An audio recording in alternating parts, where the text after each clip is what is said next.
Hi, it's David, CEO and founder of the Freedom Founders Mastermind community. Many people have heard me say that I don't particularly care for financial advisors. Why is that? It's not that I don't like them per se. I just think everybody should stay in their own lane. Financial advisors try to come, I believe, to the marketplace with a kind of a one-size-fits-all, everything under one umbrella. We'll handle all your needs from retirement planning to asset protection to estate planning to insurance needs, et cetera, et cetera, et cetera.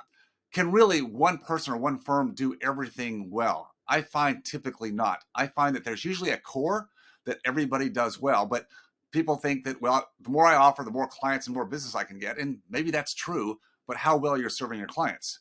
For me, Freedom Founders focus strictly on real estate assets. That's what I know like the back of my hand. Those are the people I bring to our group. And when we need help with other aspects that help people along their journey in their practice, iterations into building practices to exiting practices to taxation needs to, again, insurance, estate planning, asset protection. We have people around us, but we don't try to do those things for people. We just try to do what we do very, very well. Back when I was very, very young, I had already started buying real estate before I exited dental school. And when I became a dentist, decided, well, I need to find a CPA who is a dental CPA. Again, I'm not knocking people that are focused on a particular niche. That's good. They're finding a lane to stick into. But this was a dental CPA firm that basically made a connection with the local dental school, and they came and gave talks, and so yeah, good for them. They're getting business. First time I went to meet with one of the partners of this dental CPA firm, he dropped his glasses down lower so he could read. I guess he wasn't using bifocals at the time, and he was looking through my past tax returns.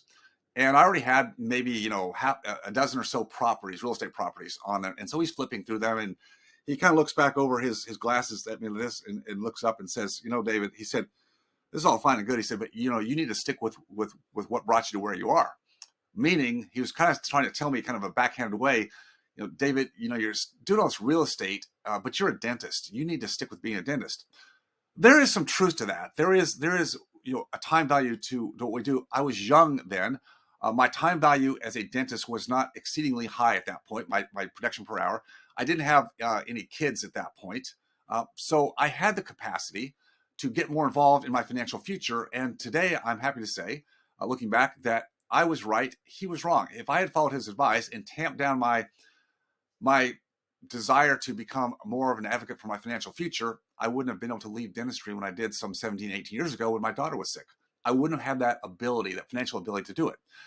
With what I did is I learned how to build my own financial future. Financial planners, financial advisors, typically, again, try to be all things to all people, and the model that they serve almost across the board is in the financial markets. Now, again, I'm not demeaning the financial markets.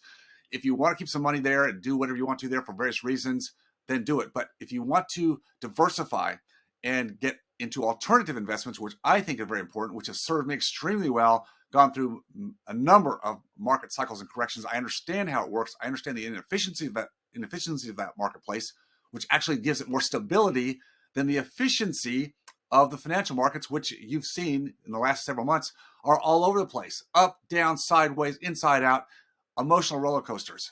Real estate, yeah, not immune to the cycles, but we know how to slice and dice them. It's a focal point of mine.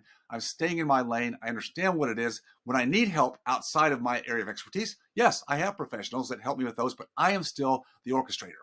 This is what we teach our members and Freedom Founders, how to become their best financial advocate. Not that they should ever be taking on more than they can do themselves, but surrounding yourself with people that have expertise, experience, advice, and don't always have an agenda on your money. Very, very important, because everybody has a plan as long as they can get your money. You want to be around people who can serve you authentically, and then you get to make decisions based on what you know at that point is right for you. That's why I'm not a big fan of the general financial advisor, financial planner, trying to wear too many hats and diluting the opportunity, particularly when we go through market corrections and market cycles. That's where, unfortunately, most of their plans fall apart. You've got to make the decision. You've got to make the choice. It's about your freedom.